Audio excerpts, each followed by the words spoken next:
So we're talking about the major fields in cybersecurity. Now, a lot of people, once they hear about cybersecurity, they just feel everybody is an hacker or they are all hackers in cybersecurity. Now, that is actually not true. Cybersecurity, there are so many niches in cybersecurity, but there are some major ones that I'll just be talking about today. So probably by the time we start touching all the different niches one by one, by the time some of my colleagues start touching some of those niches one after the other, you'll be able to decide which of the niche you would actually prefer to go for or to advance on. So the first one here is network security. Now, what does a network security personnel do? They protect networks from attacks. So some of the ways they do that is through firewalls, IDS, and IPS. Now, what is IDS? IDS is intrusion detection system, while IPS is intrusion prevention system. Now, for firewalls, I think I talked about firewalls. But firewalls is just for you to filter traffic coming into your network space, probably through IP address, through port numbers, or through process IDs. So you can filter traffic coming into your network. We call it inbound traffic, or going outside your network, which is known as outbound traffic. So for network security professionals, they set up a secured network for an organization. For instance, if a network engineer who is not a network security person has already set up the whole network environment, now a network security professional will now come in and try and make sure that the network is secure. By the time we work on network, we do practicals on network, you'll be able to understand fully well what I mean by securing the network. Now, for instance, in an organization, let's take a bank for it. You would notice that most times in these modern banks, almost everyone on the desk or at the front desk can print from a particular printer, even without you seeing cables. Now, because all these things are connected through networks, there are also there's also what we call IoT, which is an Internet of Things. Now, what are Internet of Things? Example of Internet of Things are camera, refrigerators, all these gadgets that you can connect, that can communicate in a network, but are not actually devices that you can probably operate like your laptop. So there are some smart refrigerators, there are some smart television, there are some smart printers, smart cameras that you can connect on a network using which will be communicating with IP addresses. So all these devices are known as IoT or Internet of Things. Now, what does a network security professional do in all this? Now, when a secure network when you put together, maybe a network engineer has already organized a secure network or has built a secure network. What do I mean by a secure network? Okay, you walk into a bank, the cashiers are all using laptops, they're all using systems. You go to another department, the customer care are using systems. You go to probably the admin side, those are also using systems. Now, all these systems, for instance, now in your house now, let's assume you have a router in your house. Everybody in the house connects to the router. Now, this router that you are connected to, it means you are all in a single network. Now, this router that you are connected to, if an attack should occur on that particular network, it could affect everybody on that network. That means everybody on that network will be vulnerable because it is a one-way traffic. Because how does router actually work? Your router communicates to the internet with a public IP address, but within the network, that is all the devices connected to it, are communicating with private IPs. Now, the private IPs with a protocol we call DCH, which is DHCP, sorry, which is Dynamic Host Configuration Protocol. Now, this protocol shares private IP addresses to all the devices that are connecting to that particular network. That is why probably on your phone, when you put on hotspots and somebody's trying to join with a Wi-Fi, on the person's phone, it will be telling the Wi-Fi will be telling you that it's trying to locate, it's assigning IP address. It's trying to get IP address being assigned to it. Now it is trying to get a private IP address from the host, which is probably the person putting on the hotspot or the router. Now all the devices connected to that router will all have their own separate private IPs, which will enable them to be able to communicate in that network. Now, the way attack happens is if an attacker should probably hack into your router, the attacker will now use your private IP address to communicate with all other devices or assign itself a separate IP address. Now, once it assigns itself a separate private IP, then everybody on that network is already vulnerable because it is like as if it is already welcome into that network. So what do network security professionals do? There's something we call segmentation. Now, segmentation is a situation whereby if those in the if there was an attack on those in the cashier department, there is a way they can disconnect all other departments if it was properly segmented. Now, all these other departments can easily be separated or be detached from other networks, which means the attack will only compromise that particular department because the network has been segmented. By the time we do practicals on that, you will understand what it means by segmenting a network. So that is just like an idea of what network security is all about. Then next one, we have cloud security. Now, secures cloud security platforms like AWS, Azure, we have GCP environments. We also have Microsoft 365 is also a cloud, network. So they are in charge of securing all these clouds. That is what we call cloud security. So most banks make use of cloud. So they have cloud security professionals that help them to monitor their cloud environment. The next one is application security. Now, application security, they find software vulnerability. That is, in most organizations, you have application security personnel whereby they check applications to see if this particular application is well structured or is secure enough for the organization to use. So they do random checks on applications to ensure that those applications are in the right shape or they are very secure for their customers or their employees to use. So that is work of application security. Then we have offensive security. Now, offensive security, this is where ethical hacking and penetration testing comes in.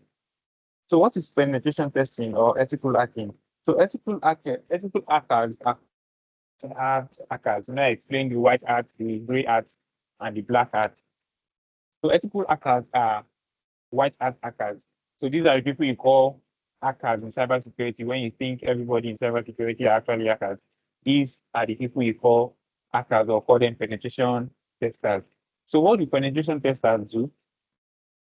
You get employed by an organization, or it might be based on contract. Now you sign documents, then the organization will tell you, okay, we want you to try and hack into our network, probably hack into our cloud network, hack into our normal network, or hack into our to try and see how we or where we are vulnerable.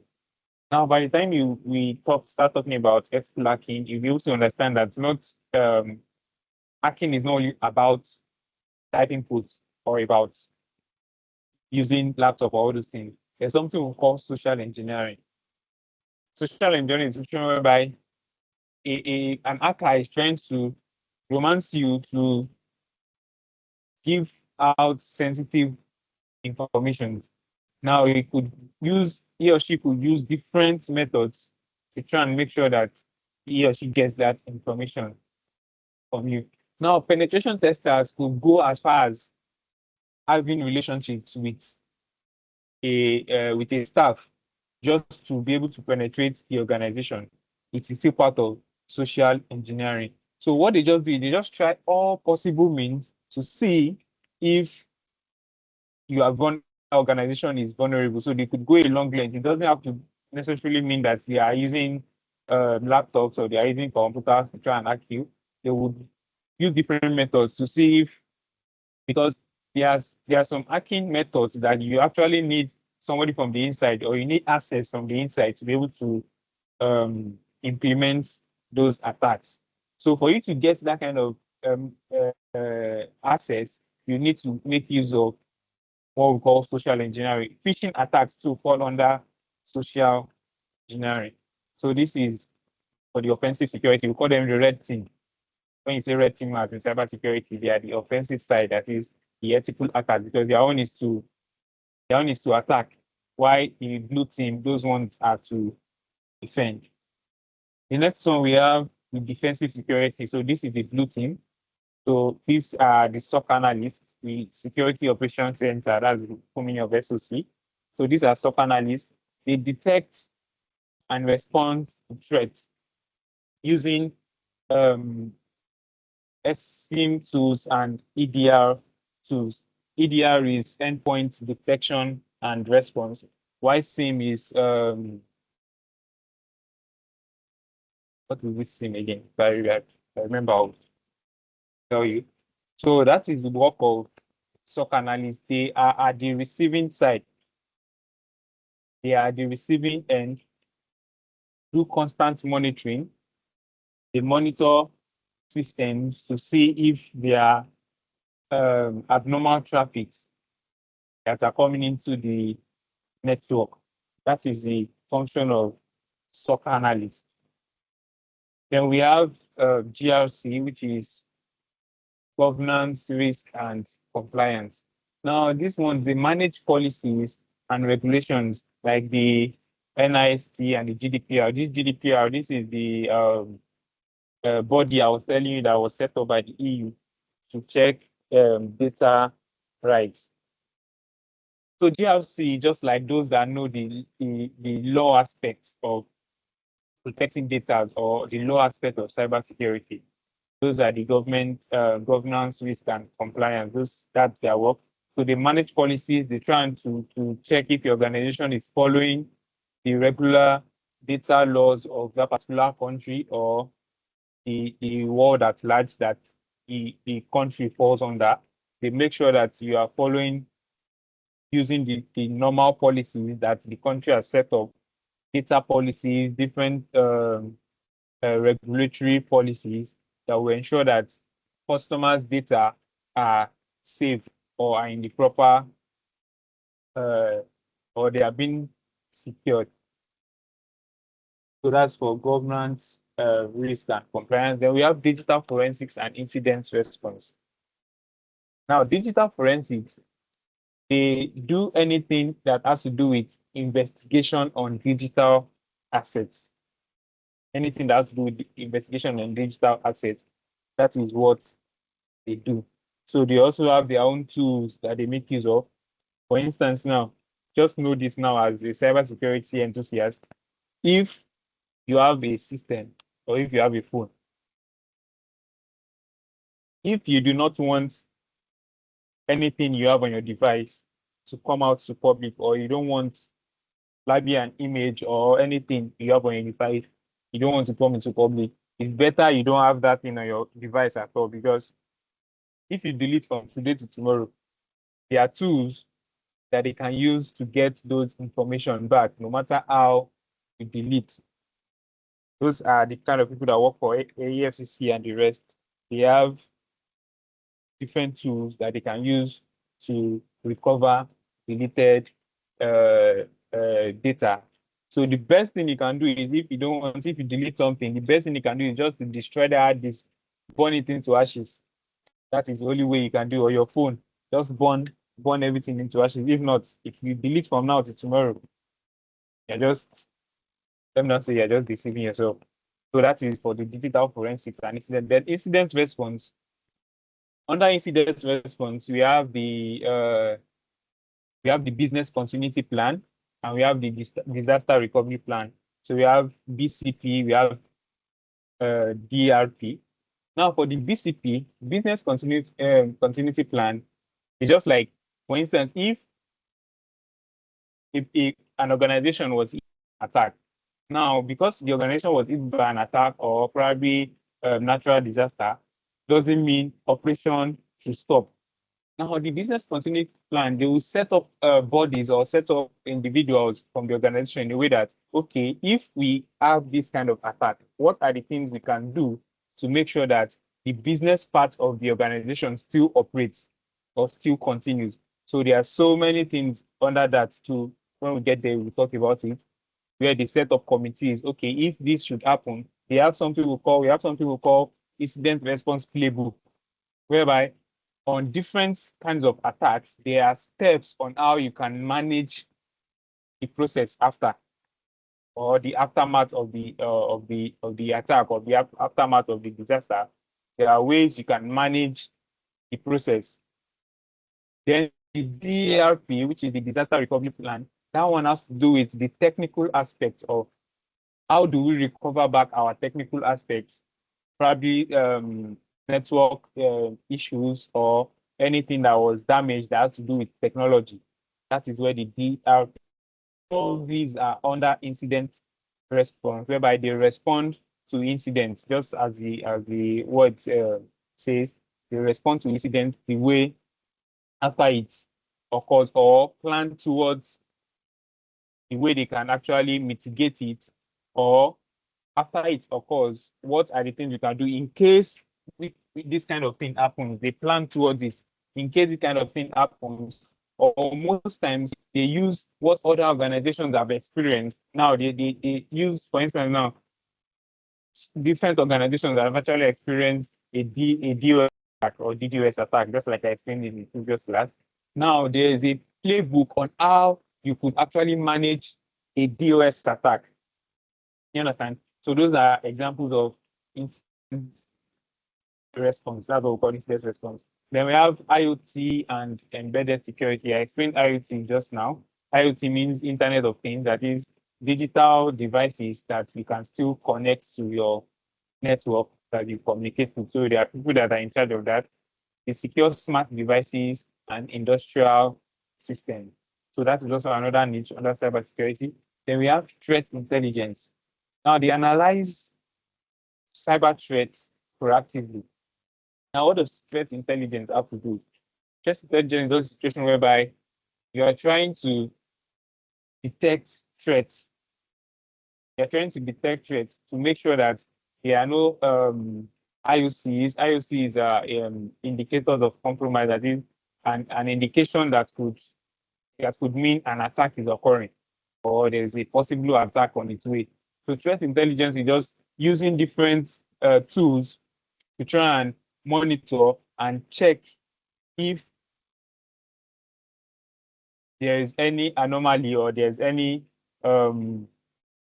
or maybe an attack is trying to occur or about to occur.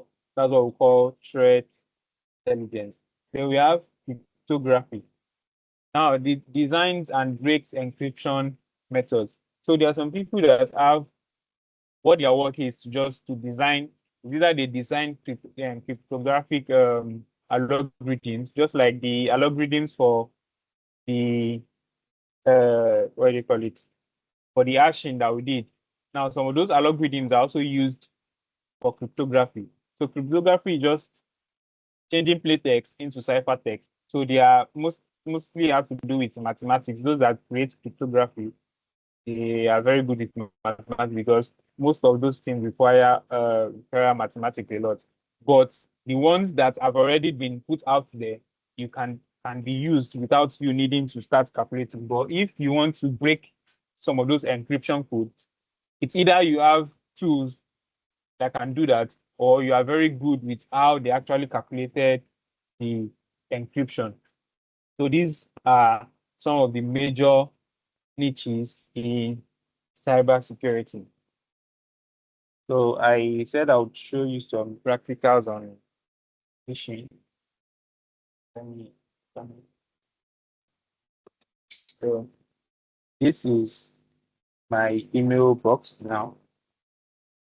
So for instance, now you get an email like this, and you want to try and investigate if it's a phishing mail.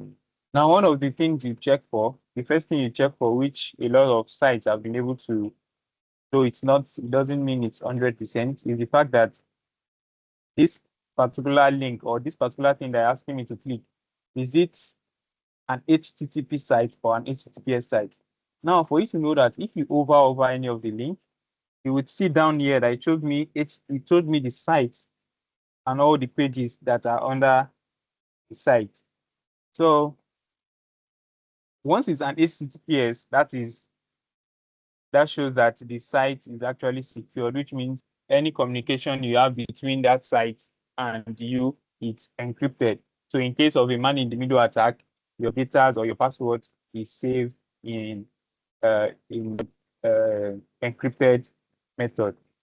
So another thing you can check for is if the mail has a sense of urgency, probably telling you something like click now, or we received an email, we received a message from your bank that says you have issues with your login details. So for us to check it, click this place now. That is another thing. Then you also check the logo of that organization and see if it actually matches the organization. That is number one. Then uh, you check the details of the sender. Now, if you look at this sender now, this is a sub this is a subdomain from the organization, and this is their main domain. Now we could go further and investigate if this subdomain actually exists. That one is later because of time. There's a way you can check if this organization actually has this subdomain. Now, another thing you could do is, for you to know if the sender is actually coming from anything related to this organization, you go somewhere here and you click on show original.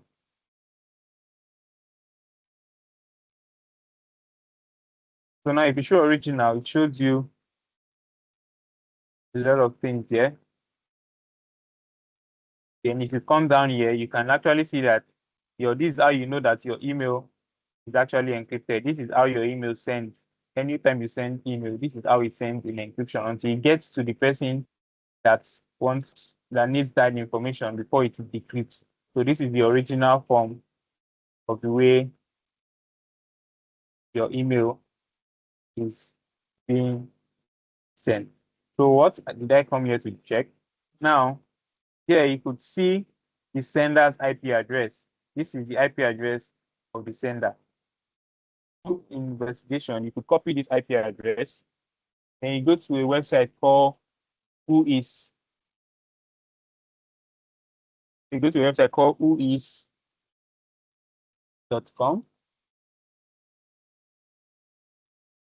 So you go to a website called whois.com, then you can paste the IP address. Then here it will show you some information about the owner of this IP address. You can see the description, Alibaba Cloud. Now you know that Alibaba is actually related to AliExpress, right? So that is one to also know if, so you could just check through the information and see, could you even know the country the information is coming from? So these are ways you can actually investigate a phishing mail. So for us to just take some tests in phishing mails, let's go to a website called say phishing quiz. You could just take some quiz about to know if a mail is actually a phishing mail. So let's do this together.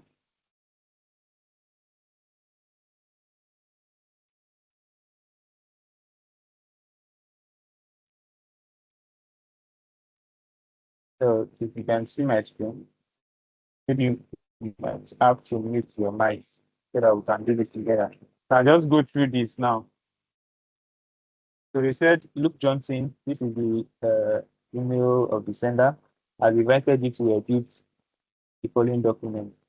Hey, here is the document he asked for. Let me know if you need anything else. So here's the document.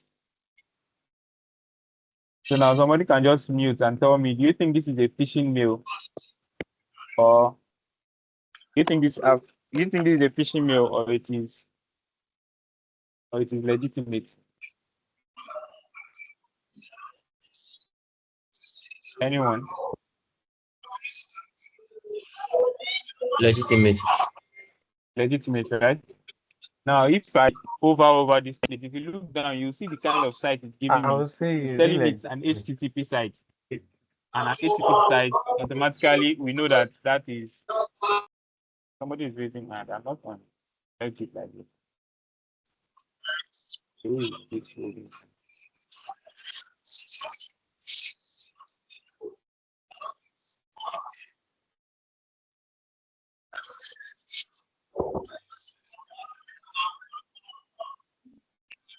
So if I over this link now, you will notice the link it's giving me down here says it's an HTTP site.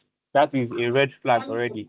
So this is actually a phishing mail. So let's see if we are correct. even the domain name? So if you see what The it said domain here, it name says is bouncing over from the link or using. So it shows that it is a phishing mail. The next one, look at this one. It says answer and win. Portable blender and juicer.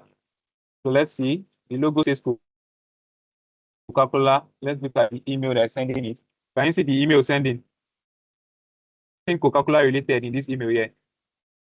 So obviously, even the fact that the website is HTTPS, but the logo says Coca-Cola, and if you look up here, the sender is not doesn't have any domain name relating to Coca-Cola. Yes, so this is obviously a phishing mail. Let's see. Can you see? The should be from Coca-Cola, but the sending address is very random, not impossible to be a legitimate email.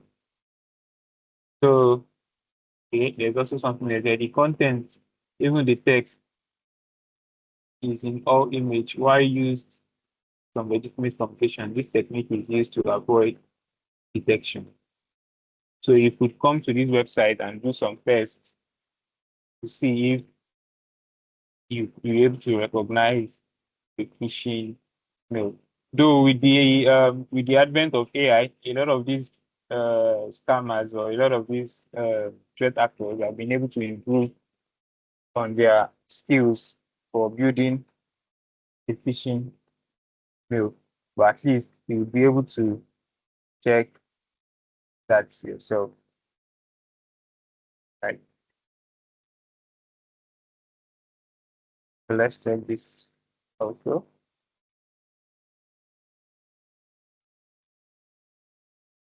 Let me know which much of our time.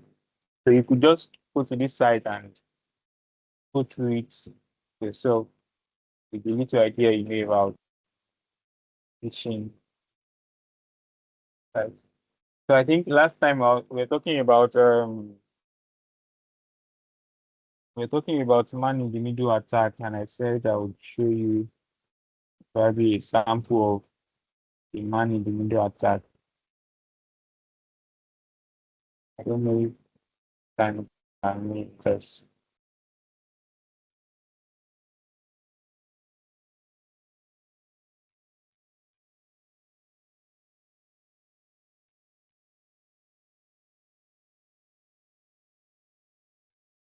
Sorry, this might take a while to load. But you can see us in my screen, right? Yes.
So I just want to show you like one of the arms of visiting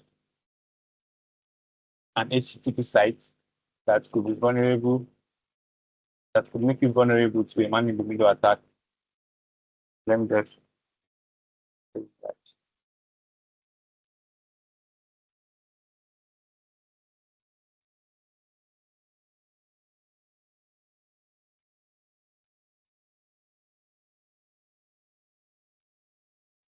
So I'm using this site. This is one of the sites we use for testing, for penetration testing on websites. So it is can use this kind of site. So let's log in this first.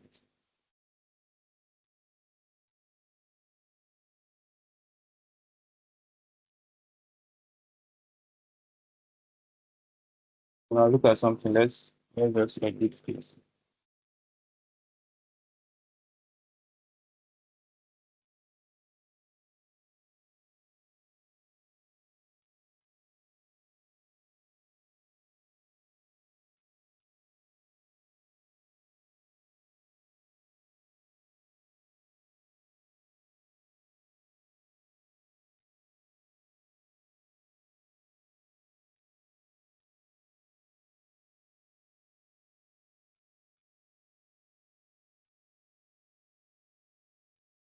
Now this is a website that you're on. Now let's assume this is a website that you're on.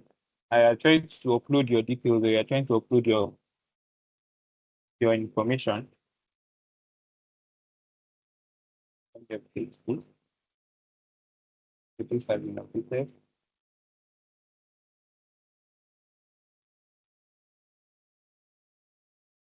Okay, let's use sign up. All right, so let's do something like this. Let's assume you want to sign up on a website, but the website is an HTTP site, which means everything you do here is going to be written in plain text. Now, assuming an attacker is on the same network as you, he could actually be very, very vulnerable. So let me just show you what I mean by that. So let's say I sign up now.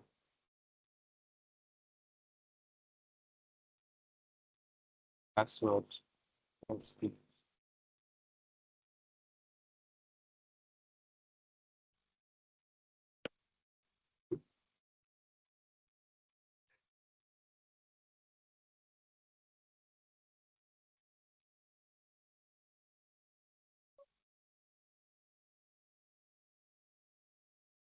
Now, before I sign up for this now, let me do something here. So let me intercept. So now an attacker on the same network with you can actually intercept your network traffic. Would intercept your network traffic. So now I've turned on my interceptor now. Let me try to sign up. Now, can you see where it's brought me to? But if you check the website, you'll see that it is still loading as if the network is bad, right? Can you all see it up here? It's still loading. Meanwhile, it has been intercepted by me. So if I come here now, this is the interception. Can you see that everything I put there is showing in plain text? Even the password I put. Where's the password? Can you see even the password I put is showing in plain text? Now imagine you are someone that uses the same password for all your accounts. Uses an attacker intercepts your traffic, and unlucky for you, or you happen to be visiting a site that is not encrypted, which means everything you have input on that site would actually show. Now let me also show you another beautiful thing which I can do here. I can change some of the information here now. Let me change this. Let me change this. Now,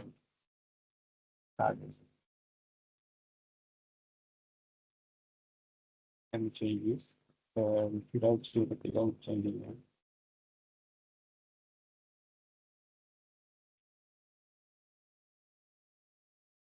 Let me change it one.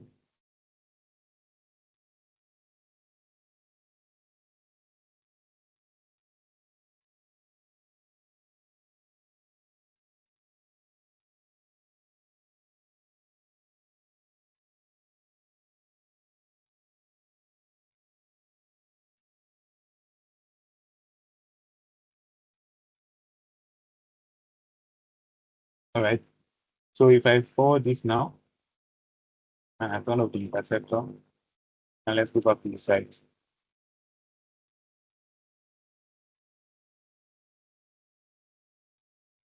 Can you now see the information that I changed was what is now here, which means I've been able to change what the user puts there initially and put something else. If I actually change the password also, it is the password I put that will also be there. The user will just be trying to log in again and will notice that he or she cannot log in. So there are so many man in the middle attack, but this is just an example as to why you should not visit an HTTP website. So that is all. Okay.